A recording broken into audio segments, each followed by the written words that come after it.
Ninanakaw ang anak ko habang nag-aagaw buhay ako sa malamig na higaan ng ospital. Sa isang marangyang silid, nagdiriwang ang asawa kong si Marshall, kasama ang kabit niya. Yakap ang bagong silang kong sanggol. Baliw ka at sisirain mo lang ang anak natin. Iyan ang malupit niyang hatol bago ako ipagtabuyan na parang basura. Inagaw nila ang lahat. Ngunit mula sa abo ng aking kusina, babangon ako at babawiin ang nag-iisa kong kayamanan. Pirmahan mo na ang release papers dahil wala siyang kakayahang alagaan ng bata. At higit sa lahat, isang malaking panganib ang babaeng iyan sa sarili niyang anak. Ang malamig at walang pusong pambibintang na yon ang unang sumalubong sa nagkakamalay na diwa ni Althea Isabella. Mabigat ang kanyang mga pilik mata at tila nag-uunahan ng kirot sa ibabang bahagi ng kanyang tiyan kung saan siya dumaan sa matinding hirap ng panganganak. Ilang oras pa lamang ang nakalilipas. Kinapa ng kanyang nanginginig na kamay ang kanyang tagiliran. Umaasang mararamdaman ang mainit at malambot na balat ng kanyang anak na si Leo. Ngunit walang sumalubong sa kanya kundi ang magaspang at malamig na kumot ng ospital. Pilit niyang iminulat ang kanyang mga mata. Bumungad sa kanya ang matalim na liwanag ng silid at ang dalawang bulto ng tao na nakatayo sa paanan ng kanyang kama. Nariyan ang kanyang asawang si Marshall, nakahalukip-kip at nakatingin sa kanya nang may matinding pandidiri, habang sa tabi nito ay ang kanyang biyenang si Lola Carmen na nakataas ang kilay. Ibinagsak ni Marshall ang isang manipis na folder sa ibabaw ng hapag sa tabi ng kama. Nakasulat doon ang isang pekeng medical certificate na nagdedeklarang may malalang postpartum psychosis ang pasyente. Kailangan mong tanggapin ang katotohanan, Isabella. May sakit ka sa pag-iisip at hindi mo kayang maging isang ina. Malamig na pag-uusig ni Marshall habang unti-unting lumalapit sa asawa. Dahil sa kondisyon mo, inilipat ko na rin sa pangalan ko ang buong pamamahala ng Rosa's Cuisine para maprotektahan ang kinabukasan ng bata. Kaya, huwag ka nang gumawa ng gulo kung ayaw mong ipakonfine kita sa mental hospital. Nanuyo ang lalamunan ni Althea, tila pinipiga ang kanyang puso. Sa bawat salitang binibitawan ng lalaking pinangakuan niya nang walang hanggang pag-ibig sa harap ng altar. Nais niyang sumigaw, nais niyang ipagtanggol ang sarili na mayos ang kanyang pag-iisip, na ang tanging sakit na nararamdaman niya ay ang sugat ng panganganak, ngunit walang boses na lumabas mula sa kanyang mga labi. Bago pa man siya makabuo ng salita, bumukas ang pintuan at pumasok ang isang figurang tuluyang dumurog sa kanyang kaluluwa.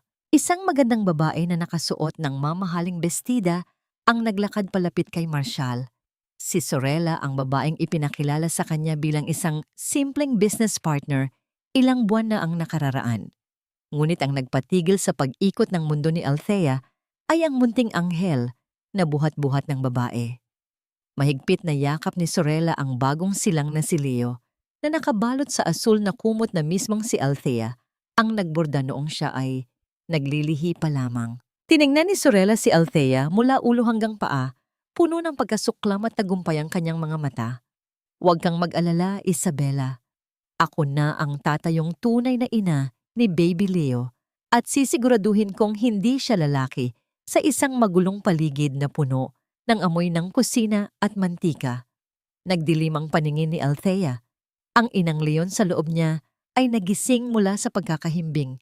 Pilit niyang ibinangon ang sarili kahit pakiramdam niya ay bumubuka ang kanyang mga tahi. Gumapang siya pababa ng kama. Bumagsak ang kanyang mga tuhod sa malamig na sahig, ngunit hindi niya ininda ang hapdi. Iniunat niya ang kanyang mga braso patungo sa direksyon ng kanyang anak. Nagmamakaawa, lumuluha ng walang patid, habang ang kanyang mukha ay basang-basa ng pinaghalong pawis at pighati. Ibalik niyo sa akin ang anak ko. Parang awa niyo na. Marshall, akin ang batang iyan. Garalgal at punong-puno ng desperasyon ang boses ni Althea habang pilit na inaabot ang laylayan ng pantalon ng asawa. Ngunit imbes na kaawaan, buong lakas siyang tinabig ni Marshall dahilan upang mapasubsob siya sa sahig. Ilabas niyo ang baliw na babaeng ito. Maawtoridad na utos ni Marshal sa 2 malalaking gwardiya na nakabantay sa labas ng silid. Walang pag-aalinlangang hinawakan ng mga lalaki ang magkabilang braso ni Althea at pilit siyang itinayo. Nagpupumiglas siya.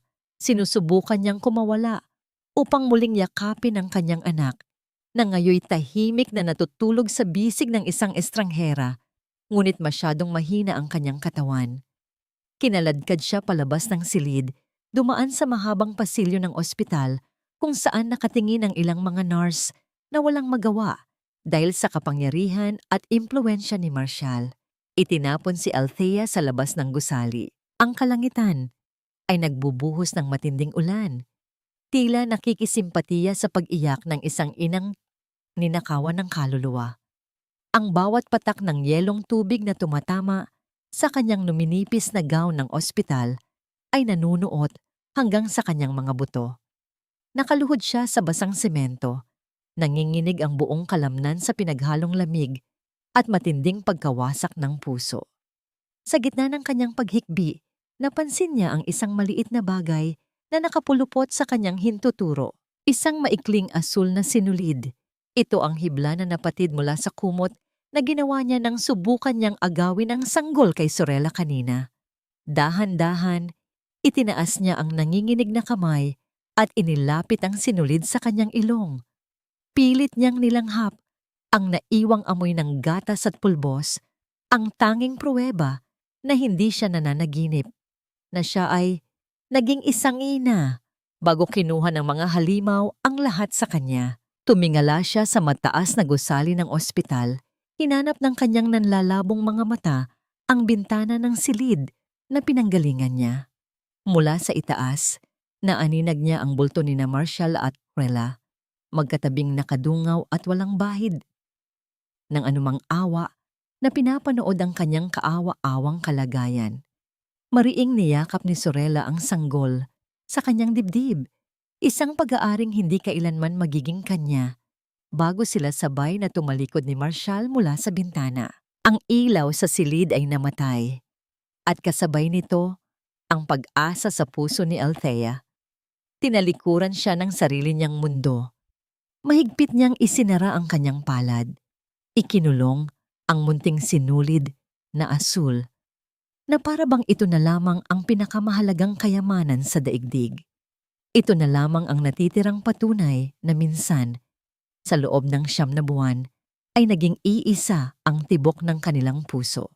Ang walang katapusang agos ng tubig-ulan sa kanyang mukha ang nagsilbing tanging saksi sa pagguho ng lahat ng kanyang mga pangarap.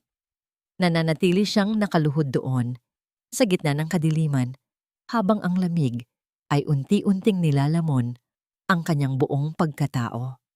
Paano ko sisimulan ng bukas kung ang dahilan para bumangon ay hawak na ng iba? Ang ulan ay tumila na, ngunit ang basang damit na nakadikit sa balat ni Althea ay patuloy na nagnanakaw ng anumang natitirang init sa kanyang katawan.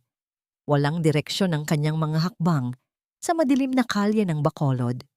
Bawat sasakyang dumaraan ay tila mga matang humuhusga sa kanyang kaawa-awang kalagayan. Ang dating pamilyar na amoy ng inasal mula sa mga karinderya ay nagmistulang lason na lalong nagpapasikip sa kanyang dibdib. Walang laman ang kanyang isipan, kundi ang paulit-ulit na larawan ng kanyang anak sa bisig ng ibang babae at ang malupit na pagtalikod ng kanyang asawa. Ang kanyang mga paa ay kusa na lamang siyang dinala patungo sa lugar kung saan ang lupa at langit ay nagtatagpo sa iisang madilim na guhit, ang dalampasigan. Ang marang paghalik ng mga alon sa buhanginan ay tila isang anyaya patungo sa walang hanggang katahimikan. Humakbang siya palapit, nararamdaman ang paglubog ng kanyang mga paa sa basang buhangin.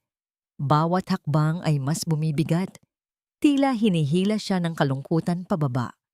Wala na siyang pamilya, wala na siyang tahanan, at ang pinakamasakit sa lahat, wala na siyang anak. Para saan pa ang pagpapatuloy? Itinaas niya ang kanyang tingin sa maitim na karagatan. Ang walang katapusang dilim nito ay nangangako ng kapayapaan na ipinagkait sa kanya ng mundo. Handa na siyang tapusin ang lahat. Hiya, sandali. Isang magaspang ngunit mahinahong tinig ang pumigil sa kanyang paghakbang. Lumingon si Althea at nakita ang isang matandang babae na may bitbit na 2 timba ng isda. Bakas sa kulubot na mukha nito, ang hirap ng maraming taon sa ilalim ng araw. Ngunit may kislap ng kabutihan sa kanyang mga mata. Siya si Nanay Pacing, isang hamak na tindera ng isda sa palengke na madalas niyang madaanan noon. Umupo ka muna rito, ang sabi ng matanda habang inilalapag ang kanyang mga dala. Masama ang nag-iisip ng malalim kapag malamig ang tiyan. Walang anumang tanong, walang panghuhusga. Maingat na inilabas ni Nanay Pacing ang isang piraso ng isdang nakabalot sa dahon ng saging mula sa kanyang maliit na bayong. Mainit pa ito at amoy na amoy ang sarap ng pagkaing inihaw sa sariwang uling. Tanggapin mo na ito. Hindi ito marami, pero sapat na para painitin ang iyong sikmura. Nag-atubili si Althea, ngunit ang pagod at gutom na hindi niya namalayan ay biglang nanaig. Nanginginig niyang tinanggap ang isda. Sa unang pagdikit ng mainit na balat ng isda, sa kanyang nanlalamig na palad, isang pamilyar na pakiramdam ang gumapang sa kanyang puso. At nang tikman niya ito, ang perpektong alat ng asin at ang bahagyang pait ng sunog na balat ay nagpabalik sa kanya sa isang malayong alaala. Tila bumalik ang kanyang gunita 10 taon na ang nakalilipas. Nakikita niya ang kanyang amang si Mang Andres. Pawisan sa harap ng nagbabagang uling, tinuturuan siyang piliin ang tamang isda at timplahin ang tamang dami ng asin. Ang apoy, anak, kahit gaano kaliit, basta may pinanggagalingan, kayang magliyab muli. Ang madalas sabihin ng kanyang ama habang marahang ginagabayan ang kanyang mga kamay. Naramdaman niyang muli ang init mula sa apoy ng kanilang lumang kusina, ang pagmamahal sa bawat payo ng kanyang ama. Hindi siya pinalaki para sumuko. Pinalaki siya para maging isang Roses, isang kusinerang kayang gawing obra maestra ang pinakasimpleng mga sangkap. Nabalik lamang ang diwa ni Althea nang maramdaman niya ang malamig na hihip ng hangin mula sa dagat. Isang malalim na hininga ang kanyang pinakawalan. Napawi ng alaala ng kanyang ama, ang maitim na ulap na bumabalot sa kanyang isipan. Ang isang pirasong isda ay hindi lamang pumawi sa kanyang gutom, kundi nagbalik sa kanyang pagkatao. Salamat po, nanay, bulong niya sa matanda. At sa unang pagkakataon, mula nang mangyari ang trahedya, isang tunay na patak ng luha ang umagos mula sa kanyang mga mata. Isang luha ng pasasalamat, hindi ng pighati. Tumango lamang ang matanda, at sa isang tingin ay tila naintindihan na nito ang lahat. Umalis si Nanay Pacing, iniwan si Althea na may bagong lakas. Kinapa niya ang kanyang lumang bag na nakasabit pa rin sa kanyang balikat. Ang tanging pag-aari na hindi nakuha ni Marshall. Sa loob nito, naramdaman ng kanyang mga daliri ang isang pamilyar na bagay. Matigas, makapal, at nababalutan ng luma, ngunit matibay na katad. Ang recipe book ng kanyang ama, ang Biblia ng kanilang pamilya, ang tanging bagay na mas mahalaga pa sa anumang salapi. Sa di kalayuan, isang itim na kotse ang tahimik na nakaparada. Ang makintab na salamin nito ay nakatutok sa kanyang papalayong figura. Habang naglalakad siya papalayo sa dalampasigan, dinala siya ng kanyang mga paa sa isang maliit na kapilya. Sa ilalim ng nag-iisang bumbilya na nagbibigay liwanag sa altar, maingat niyang binuksan ang lumang libro. Ang bawat pahina ay puno ng sulat ni kamay ng kanyang ama. May mga mantsa pa ng mantika at tuyo. Ito ang kanyang mana. Ito ang kanyang sandata. Pumatak ang isang butil ng luha mula sa kanyang mata at tumama sa pahina kung nasaan ang recipe ng paborito nitong kadiyos, baboy at langka.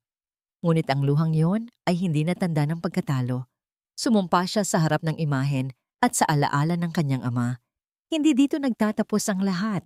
Itatayo kong muli ang pangalan ng ating pamilya mula sa abo at babawiin ko ang aking anak. sa isang sulok ng komunidad ng mga mangingisda, kung saan ang amoy ng alat ng dagat ay humahalo sa usok mula sa mga nag-iihaw, isang bagong apoy ang tahimik na nagliyab. Sa tulong ni Nanay Pacing, naitayo ni Althea ang isang maliit na kainan na gawa sa kawayan at pinagtagpi-tagping yero, isang lumang lamesa, 4 na plastik na upuan, at ang pinakamahalaga sa lahat, ang luma at maitim na palayok na minana niya sa kanyang ama. Ito ang naging kaharian ng kusina ni Isabela. Hindi siya nagluto ng marami. Isa lang ang kanyang inihain, ang pamosong kadyos, baboy at langka o cave-el na niluto niya sa paraang tanging isang roses lang ang nakakaalam. Ang samyo ng malambot na baboy, ng bahagyang asim ng kadyos, at ng kakaibang amoy ng pinakuluang langka ay nagsimulang kumalat sa hangin. Hindi nagtagal. Ang mga dating suki ng Roses Cuisine na nadismaya sa bagong timpla ng restaurant ni Marshall ay nagsimulang maghanap ng tunay na lasa. Natagpuan nila ito sa hamak na karinderya ni Althea. Dumarami ang mga taong kumakain, umuupo sa mga monoblock na upuan, at nagkakamay habang sinasabing ito ang lasang kanilang kinalakihan at hinahanap-hanap. Bawat papuri ay tila isang patak ng langis na lalong nagpapaliyab sa apoy ng determinasyon sa puso ni Althea. Ngunit isang hapon, isang marangyang sasakyan ang huminto sa tapat ng kanyang munting pwesto.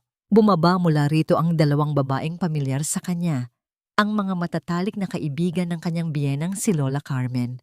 Oh my gosh, is that her? Ang dating Senyora Roches, nagtitinda na lang ng turo-turo. Ang maarteng bulong ng isa, sapat na para marinig ng lahat. Lumapit sila, hindi para kumain, kundi para manlait.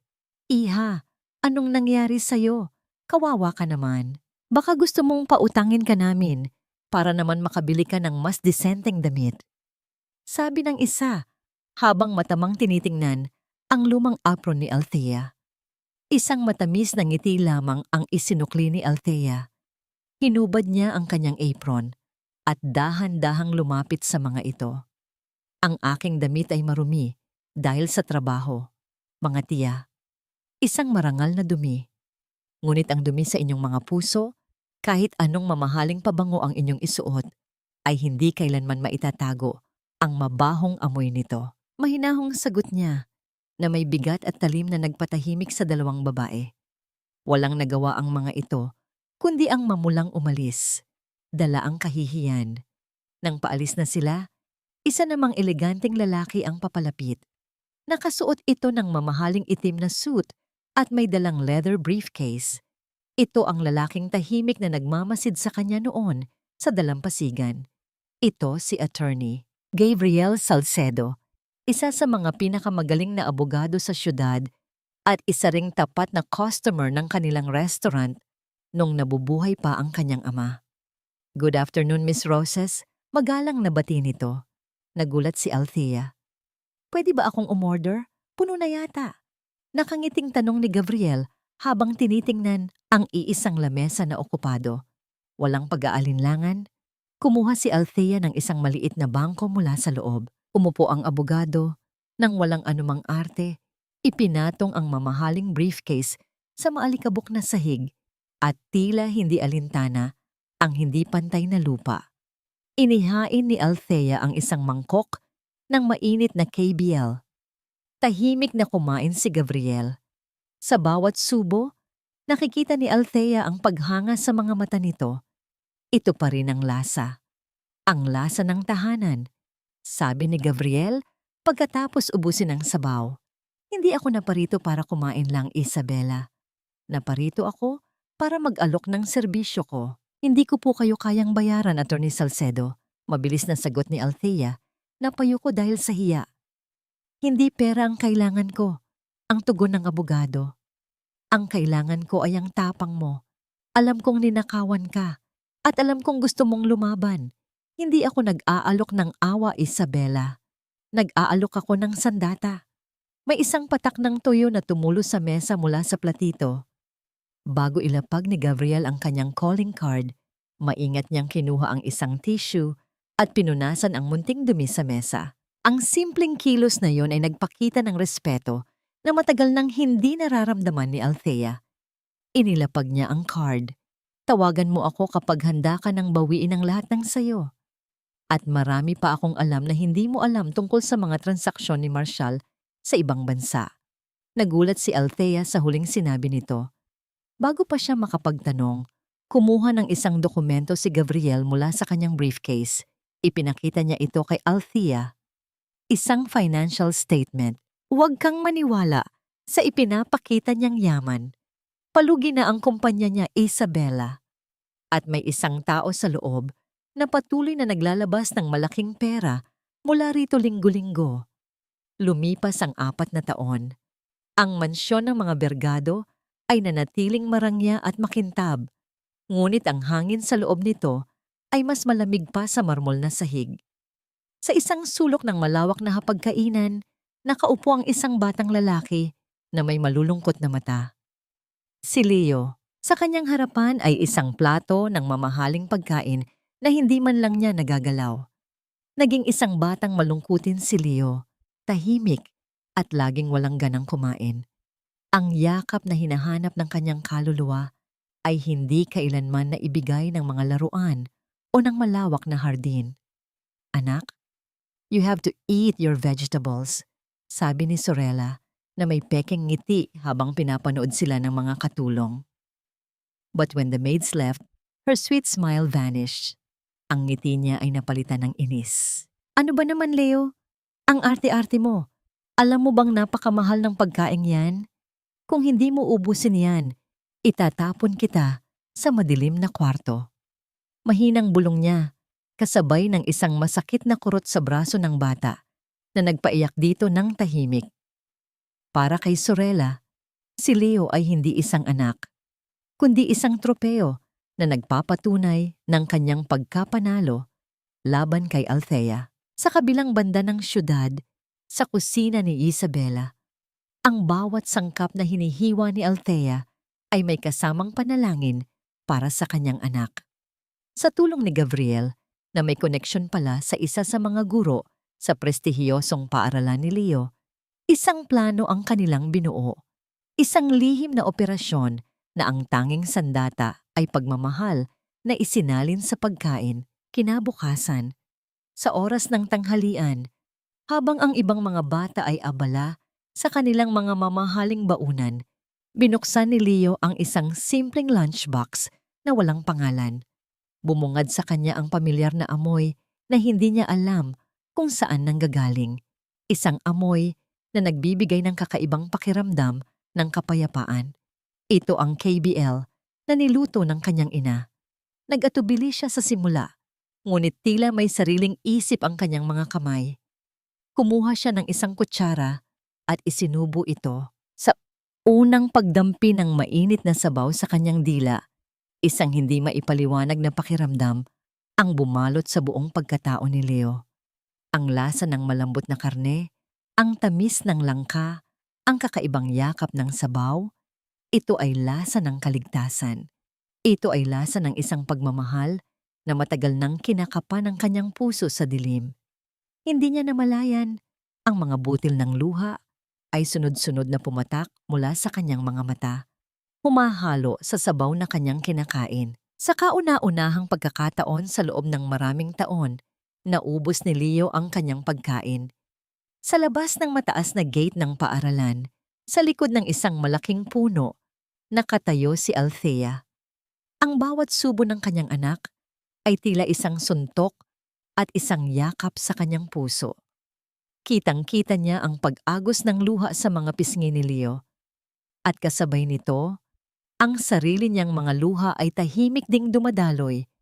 Ang sakit na makita ang anak sa malayo nang hindi man lang mayakap ay halos hindi niya makayanan. Ngunit ang makitang kumakain ito nang may gana dahil sa kanyang luto ay nagbigay sa kanya ng pag-asang mas matibay pa sa bakal na rehas na naghihiwalay sa kanila. Dahan-dahan niyang hinawakan ang malamig na rehas, ipinipikit ang kanyang mga mata at iniisip na ang pisngi ng kanyang anak ang kanyang hinahaplos. Nang gabing iyon sa mansyon, isang galit na Sorella ang kausap sa telepono sa hardin. I need more money. Malaki ang utang ko. Huwag mong isipin na makakatakas ka sa responsibilidad mo. Pabulong ngunit mariin niyang sabi sa kung sino man ang nasa kabilang linya. Pagpasok ni Marshall sa bahay, masaya niyang sinalubong si Leo. Nakita niya ang walang laman na lunchbox sa ibabaw ng lamesa. Wow! Champion ka talaga, anak. Naubos mo lahat ng baon mo. Anong sabi ko sa'yo? Sorella, my son will love the food prepared by our new chef. Buong pagmamalaking sabi ni Marshall. Ngunit nang kunin niya ang lunchbox upang tingnan, natigilan siya. Sa ilalim nito ay may isang maliit na logo na simple ngunit malinis ang pagkakapinta. Isang palayok na may nakasulat na Kusina ni Isabela. Nagdilim ang kanyang paningin. Ang ngiti sa kanyang mga labi ay biglang naglaho at napalitan ng isang malamig at nakakakilabot na galit. Ang galit ni Marshall ay isang apoy na hindi basta-basta namamatay. Ito ay lalong nag-aalab kapag nasasaling ang kanyang kahinaan.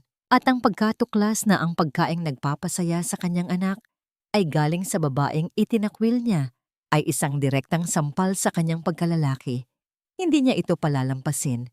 Kinabukasan, sa oras na pinakamaraming tao sa kusina ni Isabela, isang grupo ng mga lalaking may itsurang hindi mapagkakatiwalaan ang biglang pumasok sa munting kainan.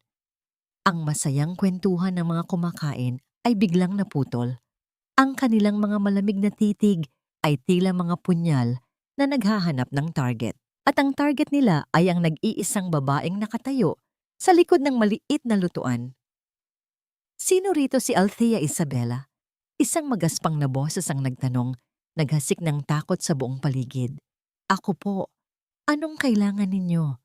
Buong tapang na sagot ni Althea, kahit nararamdaman niya ang panlalamig ng kanyang mga kamay. Pinag-uutusan lang kami. Kailangan daw naming siguraduhin na ang lugar na ito ay hindi na muling makakapagluto pa, sabi ng lalaki, at sa isang senyas, ang kanyang mga kasama ay nagsimulang magwala. Buong lakas nilang itinumba ang lamesa at ito'y bumagsak sa sahig, lumikha ng isang malakas na kalabog na yumanig sa buong paligid. Ang mga plato ay nagkalat. Ang mainit na sabaw ng KBL ay umagos sa lupa at ang mga customer ay nagsitakbuhan palabas sa sobrang takot. Huwag po, maawa na kayo. Sigaw ni Althea, ang kanyang boses ay nanginginig ngunit puno ng pakiusap. Sinubukan niyang harangan ang mga ito, ngunit isa lamang siyang babae laban sa 5 malalaking lalaki. Itinulak siya ng malakas at siya'y napaupo sa sahig. Ngunit nang makita niyang papalapit ang isa sa mga lalaki, sa kanyang pinakamamahal na palayok, ang nag-iisang alaala ng kanyang ama. Isang kakaibang lakas ang bumuhay sa kanyang kalamnan. Huwag! Ang sigaw niya isang sigaw na nagmula sa kaibuturan ng kanyang kaluluwa. Mabilis siyang gumapang at niyakap ng mahigpit ang mainit pa ring palayok. Gamit ang sarili niyang katawan, ipinikit niya ang kanyang mga mata, handang saluhin ang anumang sakit para lamang maprotektahan ang sagradong gamit na yon. Narinig niya ang pagtawa ng mga lalaki at ang pag-angat ng isang mabigat na upuan na handa ng ipukpok sa kanya. Ngunit bago pa man ito bumagsak, ibaba mo yan kung ayaw mong sa kulungan ka matulog ngayong gabi. Isang maautoridad na boses ang pumailan lang, mas matalim pa sa anumang patalim. Napatigil ang lahat. Sa pasukan ng nawasak na karinderya, nakatayo si Attorney Gabriel Salcedo. Ang kanyang mamahaling suit ay tila hindi nababagay sa magulong paligid. Ngunit ang autoridad sa kanyang tindig ay sapat na para manginig ang mga bayarang maton. Sa likod niya ay 2 pulis na may seryosong mga mukha. May hawak akong restraining order laban sa kahit sinong gugulo kay Miss Roses. Isang maling galaw niyo pa at sisiguraduhin kong hindi na kayo sisikatan ng araw sa labas. Kalmado ngunit may bigat ang bawat salita ni Gabriel. Itinaas niya ang isang papel. Walang nagawa ang mga tauhan ni Marshall kundi ang magkatinginan at dahan-dahang umatras palabas. Iniwan nila ang isang tanawin ng pagkawasak, mga basag na plato, mga sirang upuan, at isang babaeng nakayakap pa rin sa isang palayok. Nanginginig ang buong katawan ng gabing iyon. Matapos ang imbestigasyon ng pulisya, tanging ang tahimik na tunog ng walis na dumadampi sa sahig ang maririnig. Tinutulungan ni Gabriel si Althea na alinisin ang gulo. Napansin ni Gabriel ang isang mahabang galos sa braso ni Althea, marahil ay mula sa pagkakabagsak niya kanina. "May sugat ka," sabi niya. "Umupo ka muna. Gagamutin ko." Kumuha siya ng first aid kit mula sa kanyang kotse. "Hindi na kailangan, attorney. Kaya ko na po." Nahihiyang sagot ni Althea. "Isabella, please. Just for tonight, ako muna ang bahala." May lambing sa kanyang boses na hindi napaghandaan ni Althea. Naupo si Althea sa isang hindi nasirang bangko. Lumuhod si Gabriel sa kanyang harapan at dahan-dahang nilinisan ang kanyang sugat. Ang bawat haplos ng bulak na may gamot sa kanyang balat ay nagdulot ng kakaibang kuryente sa kanyang sistema. Nakatingin lamang siya sa seryosong mukha ng abogado. Nakita niya ang bahagyang panginginig ng panga nito, isang senyales ng galit na pilit nitong pinipigilan para sa kanya. Ang pag-aalalang iyon, ang proteksyong iyon, ay isang bagay na matagal na niyang hindi naramdaman. Habang inaayos nila ang mga natumbang gamit, isang bagay ang nahulog mula sa isa sa mga sirang upuan. Isang lukot na resibo mula sa isang bangko. Pinulot ito ni Gabriel. Akala niya ay resibo ito ng isa sa mga customer. Ngunit nang basahin niya ang nakasulat, kumunot ang kanyang noo. "Ito ba'y sayo?" tanong niya kay Althea. Ipinakita ang papel. Umiling si Althea. Tiningnan niya ang resibo. Isa itong resibo ng malaking cash withdrawal. At ang pangalang nakasulat doon ay hindi Marcial Vergado. Malinaw na nakasaad doon ang pangalan ng nag-iisang tao na mas kinamumuhian pa niya sa kanyang asawa, Sorella Montique. Ang lukot na resibo na may pangalang Sorella Montique ay hindi lamang isang piraso ng papel. Ito ay isang munting piraso ng palaisipan na maaaring magbukas ng isang malaking pintuan patungo sa katotohanan. Hating gabi na. Ang kusina ni Isabella ay tahimik na. Tanging ang ilaw mula sa maliit na bombilya ang nagbibigay liwanag sa lumang lamesa. Doon, abala, sina Althea at Gabriel sa pagbusisi ng bawat dokumento na nakuha ng abogado mula sa pinaghihinalaang mga transaksyon ni Marcial at Sorella. Ang bawat numerong nakasulat, ang bawat pirma na pinagdududahan, lahat ay kanilang siniyasat. Ang pagod ay gumuguhit na sa mukha ni Althea, ngunit ang pag-asa sa kanyang puso ay mas matibay pa sa anumang antok. Napansin ni Gabriel ang kanyang pananamlay. "Magpahinga ka na, Isabella. Ako na ang magpapatuloy," mahinahon niyang sabi. "Hindi. Gusto kong malaman ang lahat. Gusto kong maintindihan." Sagot ni Althea. Ang kanyang tinig ay may bahagyang panginginig. Ikinuwento ni Gabriel sa kanya ang kanyang sariling nakaraan. Ang kwento ng isang batang lalaking iniwan ng sariling ina, kaya natuto siyang labanan ang bawat kawalang katarungan na kanyang makita. Dahil doon, mas naging porsigido siya sa kanyang propesyon. Ang bawat salita ni Gabriel ay tumagos sa puso ni Althea, nagbibigay sa kanya ng pakiramdam na hindi siya nag-iisa sa kanyang laban. Tila may hindi nakikitang tulay na nag-uugnay sa kanilang mga puso, na parehong dumanas ng matinding sakit mula sa mga taong dapat sanang nagmahal sa kanila. Pagkalipas ng ilang araw, dahil sa mga pahiwatig mula sa mga dokumento at sa tulong ng mga koneksyon ni Gabriel, natuklasan nila ang lokasyon ng doktor na pumirma sa pekeng medical certificate ni Althea. Sa isang tahimik na pagtatagpo, hinarap ni Gabriel ang doktor. At sa pamamagitan ng matalinong pagtatanong at matibay na ebidensya, napilitang umamin ng doktor sa kanyang kasalanan. Lihim na naitala ni Gabriel ang pag-amin nito sa kanyang munting recorder. Ang bawat salita ay tila isang balang tumatama sa dibdib ni Althea. pinapatunayan ang lahat ng kawalang katarungan na kanyang dinanas. Hindi pa rin nakontento si Gabriel. Isang huling piraso ng ebidensya ang kanilang hinahanap, isang bagay na nakatago, isang bahagi ng nakaraan ni Sorella. Sa tulong ng isang dating empleyado ng ospital na may utang na loob kay Gabriel, nakuha nila ang isang lumang medical record ni Sorella. Ito ay hindi lamang isang simpleng record, ito ay maingat na itinago. Tila may malalim na lihim na binabalot. Muling nagtagpo sina Althea at Gabriel sa kusina ni Isabela. Hating gabi, mahigpit na kinulong ni Althea ang isang lumang jacket ng kanyang ama sa balikat ni Gabriel. Nakita niya ang pagod sa mukha ng abogado, ang mabibigat na talukap ng mga mata nito. Walang salita. Tanging ang init ng lumang tela ang naghatid ng kanyang pag-aalala. Napansin ni Althea ang nakasimangot na mukha ni Gabriel habang tinititigan nito ang hawak niyang folder. Sa emergency contact ni Sorella, 5 taon na ang nakalipas, hindi Marcial ang pangalang nakasulat. Sabi ni Gabriel, ang kanyang boses ay tila may halong pagtataka, kundi isang misteryosong pangalan na hindi pa nila kilala. Habang maingat na binubuklat ni Gabriel ang mga pahina, biglang nanlaki ang kanyang mga mata. Sa isang partikular na pahina, nakasulat ang isang medikal na kondisyon na halos hindi niya mapaniwalaan. Ang kanyang panga ay humigpit at ang kanyang mga daliri ay nanginginig habang dahan-dahan niyang inilalapit ang dokumento sa ilaw. Tiningnan niya si Althea. Ang mga mata ay nagtatago ng isang malaking gulat at pait. Isabela, sabi ni Gabriel, ang kanyang boses ay naging malalim at puno ng bigat. Ito ang tunay na dahilan kung bakit kailangan niya si Leo. Kailangan niyang magpanggap na may anak. Hindi lang si Marcial ang niloloko ni Sorella. Nabasag ang malamig na pananahimik ng gabi.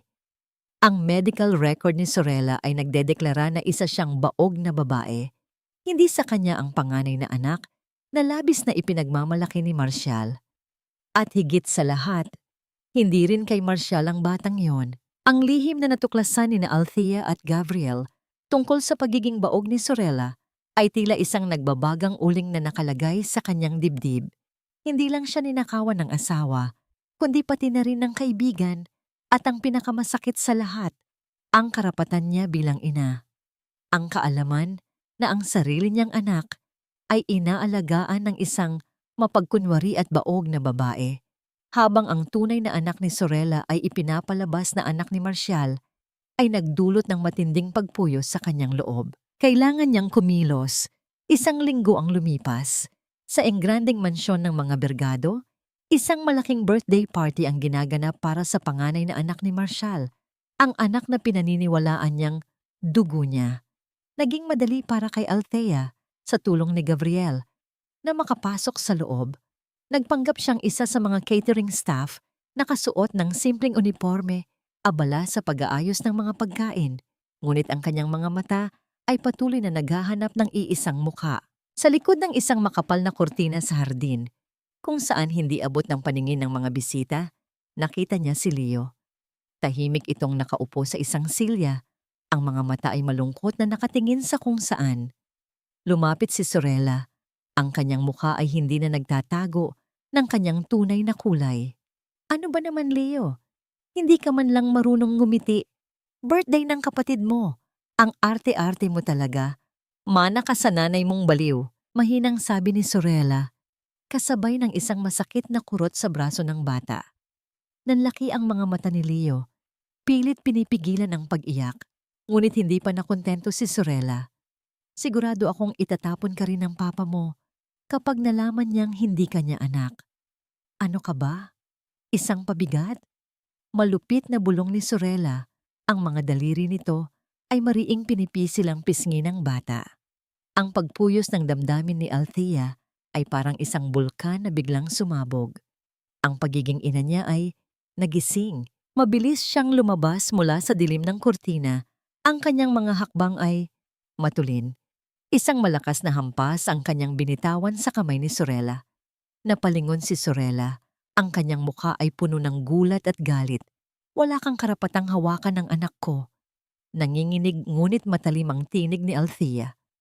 Nagulat si Sorella at sa gulat ay nakawala si Leo mula sa kanya. Mabilis itong tumakbo at nagtago sa likod ng binti ni Althea. Mahigpit na nakakapit sa kanyang apron, ang pamilyar na amoy ng kanyang ina, ang amoy ng kusina, ang amoy ng kaligtasan, ay nagbigay sa kanya ng kapayapaan na matagal na niyang hinahanap. Althea, anong ginagawa mo rito? Malakas na sigaw ni Marcial na lumapit kasama si Lola Carmen. Naggalit na galit ang muka. Ito ang babaeng baliw na sinisira ang party. Lola Carmen, hindi kayo nahihiya. Pinalaki ninyo ang isang anak na manloloko. Matapang na sagot ni Althea. Hindi man lang kumurap.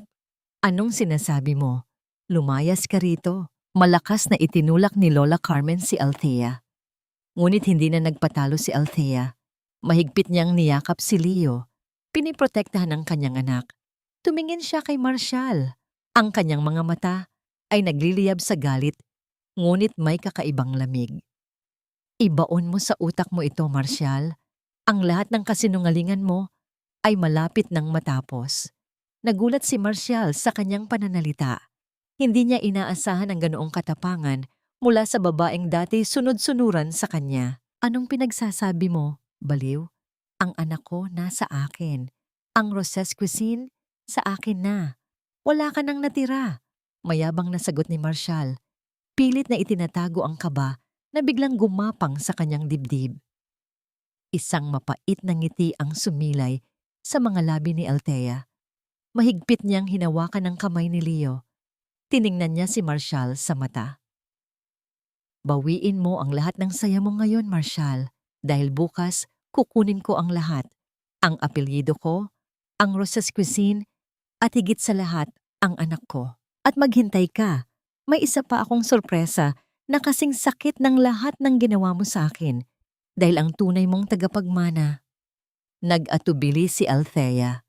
Nakita niya ang pagdududa sa mga mata ni Marcial habang tinitingnan nito si Sorella. Ay hindi mo kailanman naging anak. Nawasak ang pagmamalaki ni Marcial. Ang kanyang mukha ay namutla. Ang pagdududa ay kumalat na parang lason sa kanyang isipan. Ang deklarasyon ni Althea sa harap ng lahat ay tila isang malakas na kulog na yumanig sa mundo ni Marcial. Ang binhi ng pagdududa ay nahasik na at hindi na ito mabubunot. Kinabukasan, formal na nagsampa si Attorney Gabriel Salcedo ng kaso ng fraud, annulment of contract, at child abuse laban kina Marcial at Sorella. Ang mga dokumentong maingat na inipon ay isinampa sa korte at ang labanan ay opisyal nang nagsimula. Sa marangyang mansyon, hindi na bumaba ang araw. Ang dating mapagmalaking si Marcial ay halos hindi na makatulog. Sa ilalim ng bigat ng mga kaso, humingi siya ng tulong pinansyal sa kanyang ina. Kailangan ko ang pera natin, ma. Ang daming gastos sa abogado. Sabi ni Marcial kay Lola Carmen na nakaupo sa sala habang nagmemeryenda. Anak, hindi mo ba alam na side na ang laman ng bangko? Malaking halaga ang kinukuha ni Sorella linggo-linggo para daw sa pondo ng anak ninyo, sabi niya. At sa isang tingin, ipinahiwatig nito ang pagkalugi ng kanilang bulsa. Nanlaki ang mga mata ni Marcial.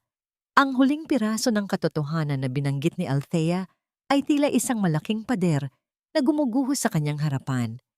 Naramdaman niya ang kakaibang kaba, ang panlalamig ng kanyang mga kamay. Agad niyang hinanap si Sorella. Natagpuan niya ito sa hardin, kausap sa telepono. Ang boses nito ay pabulong ngunit puno ng pagmamadali. I'm telling you, kailangan ko nang lumayas dito. Nag-iinit na ang sitwasyon. Narinig ni Marcial ang mga salita ni Sorella. Anong nilalayasan mo? At anong pinagsasabi mong walang laman ang bangko ko? Puno ng galit na tanong ni Marcial. Buong lakas na inagaw ang telepono mula sa kamay ni Sorella. Nagulat si Sorella. Ang kanyang mukha ay namutla. Nawala ang kanyang paimbabaw na pagkababae. Ang kanyang mga mata ay nanlilisik sa galit. Wala kang karapatang mangialam sa akin. Bakit? Inakala mo bang totoo ang lahat ng pinagsasabi mo ko? Ang yaman mo lang ang habol ko. Akala mo ba mahal kita? Baliw. Ang panganay mong anak? Hindi mo anak iyon. Niloloko lang kita. Tanga. Sigaw ni Sorella, puno ng pagkasuklam. Ang mga salitang yon ay tila mga punyal na humihiwa sa kanyang puso. Ang pagmamalaki ni Marshall ay nagmistulang abo. Ang kanyang mundo ay gumuho.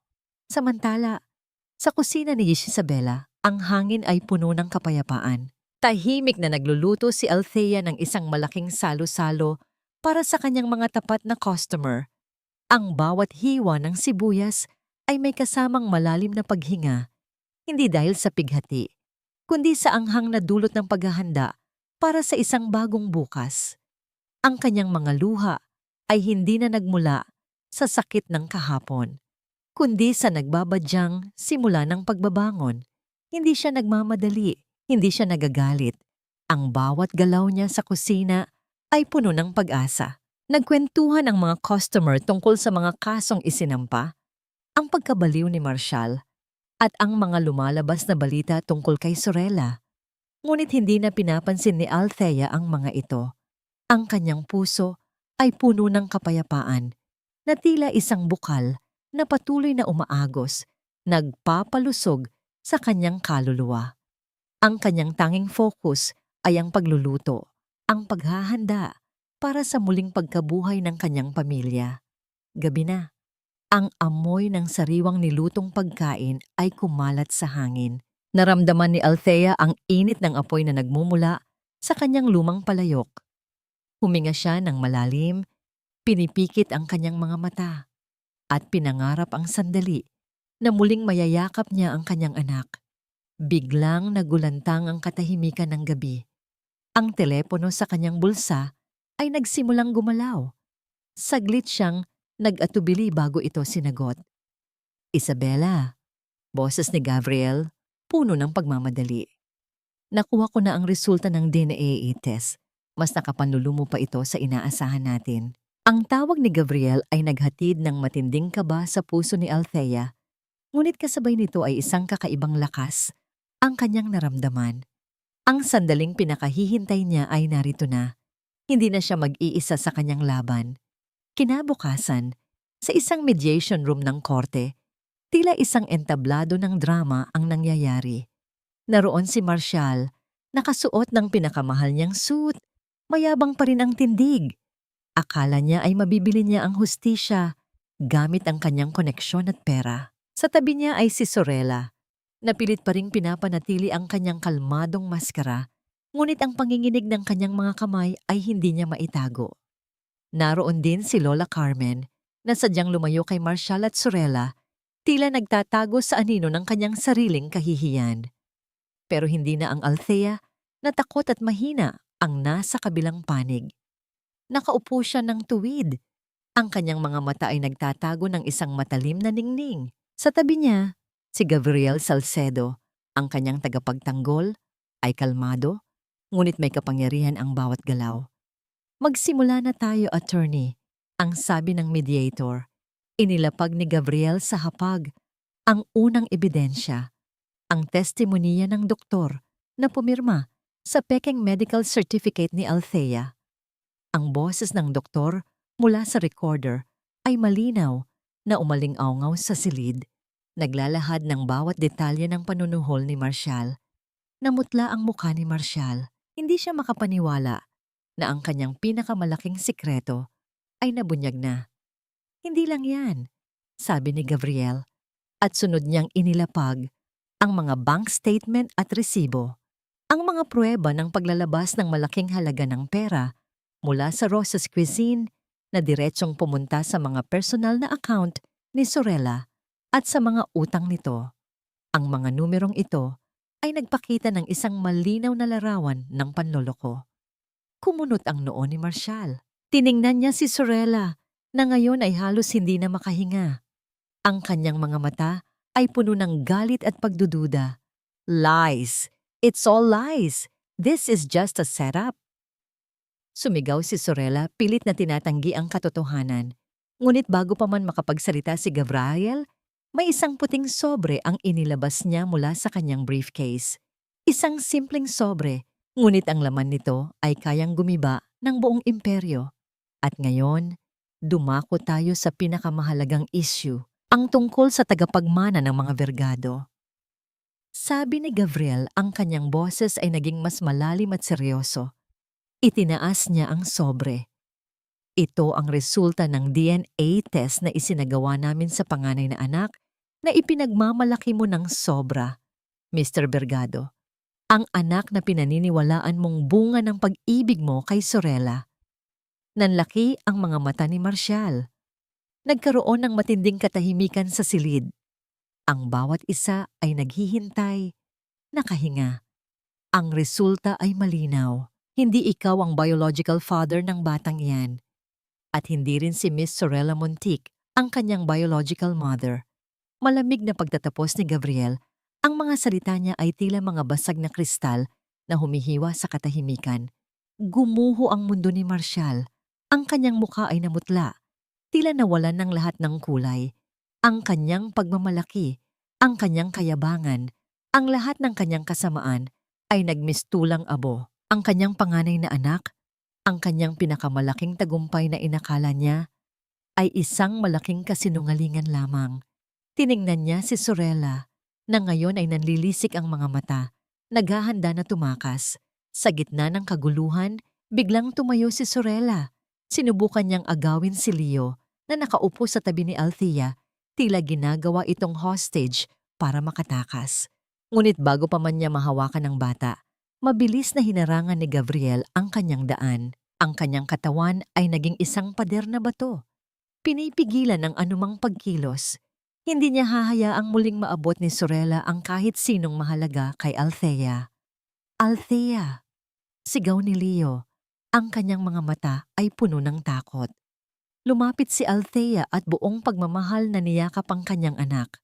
Sa wakas, sa mga bisig niya, naramdaman niya ang tunay na kapayapaan. Ang init ng katawan ng kanyang anak ay nagbigay sa kanya ng lakas na hindi kailanman mapapantayan ng anumang material na bagay. Legally, at tuluyan na niyang nabawi ang kanyang anak habang pinupusasan si Sorella at ang kanyang kinasasangkutang scam.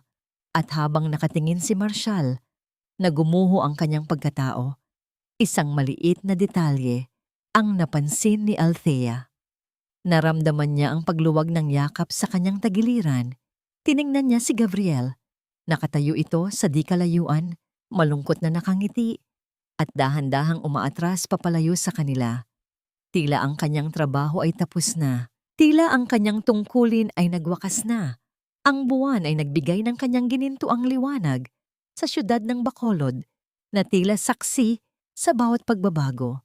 Matapos ang matinding labanan sa korte, ang hustisya ay natupad.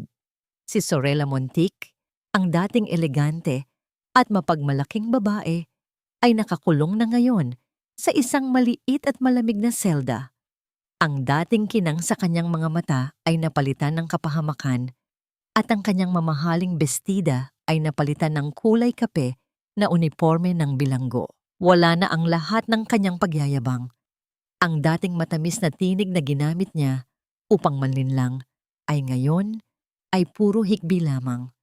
Si Marcial Vergado naman, ang dating mayabang na negosyante, ay nawala na ang lahat ng kanyang yaman at kapangyarihan. Naging pulubi siya sa kalye, naglilimos para sa pagkain at matutulugan. Bawat tao na nakakakita sa kanya ay tila tumatawa sa kanyang kaawa-awang kalagayan. Mga dating empleyado na kanyang inapakan, mga negosyanteng kanyang niloko. Ang kanyang dating marangyang buhay ay naging isang bangungot, isang patunay na ang karma ay hindi nakakalimot. Sa kabilang dako, ang Rosa's Heritage Cuisine ay muling nabuhay. Ang pangalan ng pamilya ni Althea ay muling itinaas, mas matibay at mas pinahahalagahan kaysa Rati. Hindi na ito isang simpleng karinderya, kundi isang bantayog ng pagbangon mula sa abo. Ngunit bago ang lahat ng pagdiriwang, isang mahalagang paglalakbay ang kailangan nilang gawin. Dinala ni Althea si Leo sa lumang karinderya sa tabing dagat, ang lugar kung saan siya nagtayo ng panibagong buhay. Hawak ni Althea ang kamay ng kanyang anak. Maingat niyang iginaya si Leo sa harap ng lumang palayok na ngayon ay malinis at makintab. Leo, anak, ito ang kusina ni Lolo Andres mo. Ito ang puso ng ating pamilya. Malumanay niyang sabi. Lumapit si Leo. Inamoy niya ang palayok. Tila may hinahanap. Kumuha si Althea ng isang maliit na plato ng KBL at inihain kay Leo. Tiningnan siya ng bata. Ang kanyang mga mata ay nagtatanong, "Kumain ka, anak?" "Luto ito ni Mama," ang sabi ni Althea. Ang kanyang tinig ay puno ng pagmamahal. Kumuha ng kutsara si Leo. Dahan-dahan niyang isinubo ang KBL. Ang pamilyar na lasa, ang init ng sabaw, ang bawat sangkap ay tila kumakalat sa kanyang kaluluwa. Nagpabalik sa kanya sa alaala ng isang hindi malinaw na yakap. Tiningnan niya si Althea. Ang kanyang mga mata ay puno ng pagmamahal. At sa kauna-unahang pagkakataon, mula nang siya'y mailayo, isang salita ang lumabas mula sa kanyang mga labi. "Mama," bulong niya. Isang matamis na ngiti ang sumilay sa mga labi ni Althea at ang kanyang mga mata ay napuno ng luha ng kagalakan. Isang simpleng salita. Ngunit ito ang pinakamahalagang musika na kanyang narinig. Niyakap niya ng mahigpit si Leo. Ibinabaon ang kanyang mukha sa buhok ng bata. Ito ang kanyang tagumpay. Ito ang kanyang buhay. Samantala, sa isang malayong tanggapan sa Maynila, abala si Attorney Gabriel Salcedo sa pag-aayos ng kanyang mga papeles. Ang kanyang trabaho ay tapos na. Napanalo niya ang kaso. Nabigyan niya ng hustisya si Althea. Ang kanyang misyon ay natapos na. Isinara niya ang kanyang briefcase. Ang tunog nito ay tila isang pamamaalam. Nagbigay siya ng isang malungkot na ngiti. Tinitingnan ng isang litrato na nakalagay sa kanyang mesa. Litrato ni na Althea at Leo nakangiti. Ang kirot sa kanyang puso ay hindi niya maitago. Alam niyang mahal niya si Althea. Ngunit alam din niyang ang paglisan ang tanging paraan para hindi na niya muling guluhin ang bagong buhay na natagpuan nito. Humakbang siya papalabas ng pintuan. Hindi na siya lumingon. Ang tunog ng pagsara ng pintuan ay nag-iwan ng isang bakas ng pag-asa na hindi pa lubos na natutupad. Isang taon ang lumipas. Tila isang bagong kabanata ang nabuksan sa Bacolod. Ang Rosa's Heritage Cuisine ay hindi lamang muling nabuhay, kundi lumago pa.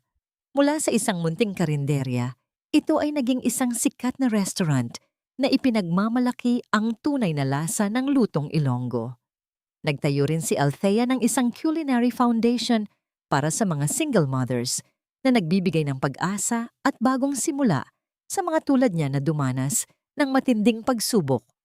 Ang kanyang buhay ay puno ng pagmamahal, ang pagmamahal ni Leo, na ngayon ay masigla at puno ng tawa. Ang kanyang puso ay natuto ng magpatawad, hindi dahil sa kinakailangan, kundi dahil sa pagtanggap sa kanyang nakaraan at sa paghahanap ng sariling kapayapaan. Isang hapon, habang abala si Althea sa pag-aayos ng mga bulaklak sa labas ng kanyang restaurant, nakita niya si Marshall. Nakaupo ito sa bangketa, payat, at marumi ang damit. Naglilimos sa mga dumadaan. Ang dating mayabang na lalaki ay ngayon ay isang anino na lamang ng kanyang nakaraan. Hindi na nakaramdam si Althea ng galit o poot. Ang kanyang puso ay kalmado. Tila isang lawa na hindi na ginagambala ng anumang alon. Napatawad na niya ang sarili sa pagiging bulag noon at wala na siyang pakialam sa kapalaran ng lalaking minsan niyang minahal. Ang kanyang kapayapaan ay mas mahalaga kaysa sa anumang paghihiganti. Gabi na. Ang restaurant ay halos sarado na. Tanging ang malambing na ilaw mula sa mga parol ang nagbibigay liwanag. Tahimik na naghahanda si Althea para sa pagtulog habang si Leo ay mahimbing na sa itaas. Naramdaman niya ang amoy ng sariwang isda at pinakuluang langka na kumalat sa hangin, kasama ang kakaibang amoy na matagal na niyang hindi nalilimutan. Ang amoy ng paboritong pabango ni Gabriel. Nagulat si Althea nang may isang figura ang tumayo sa kanyang likuran. Si Gabriel, hindi na ito nakasuot ng kanyang mamahaling suit ng abogado. Nakasuot lamang siya ng isang simpleng polo shirt at ang kanyang mga mata ay puno ng pag-asa at lambing. Gusto ko sanang mag-apply, Isabella. Pwede bang maging parte ako ng menu ng buhay mo? May bahid ng kilig sa kanyang boses. Dahan-dahang niyakap ni Gabriel si Althea mula sa likuran. Ipinatong niya ang kanyang baba sa balikat ng babae at ang init ng kanyang katawan ay dumaloy sa puso ni Althea. Sa sandaling iyon, nararamdaman niyang kompleto na siya. Wala nang kulang. Hindi na niya kailangan ang kasaganaan ng mundo, kundi ang simpleng init ng pagmamahal na kanyang natagpuan. Walang salita. Tanging ang kanilang mga puso ang nag-uusap. Dahan-dahan, isinuot ni Gabriel ang isang simpleng singsing sa daliri ni Althea. Ito ay hindi diamante, ngunit kumikinang ng mas higit pa sa anumang hiyas dahil sa pagmamahal na nakapaloob dito. Ang pag-ibig ay hindi nakikita sa kung gaano kalaki ang iyong kayamanan, kundi sa kung gaano kalaki ang iyong pusong nagmamahal. Ang tunay na pamilya ay hindi nakukuha sa dugo o sa papel, kundi sa patuloy na pagpili na magmahal ng tapat, magpatawad, at lumaban para sa isa't isa araw-araw. Ito ang aral na natutunan ni Althea. Ang pinakamahalagang diwa na kanyang namana sa kanyang ama ay hindi lamang ang mga recipe, kundi ang puso ng isang kusinerang kayang pagalingin ang anumang sugat sa pamamagitan ng pagmamahal. Ang kusina ni Jezabela ay hindi lamang isang restaurant. Ito ay isang tahanan.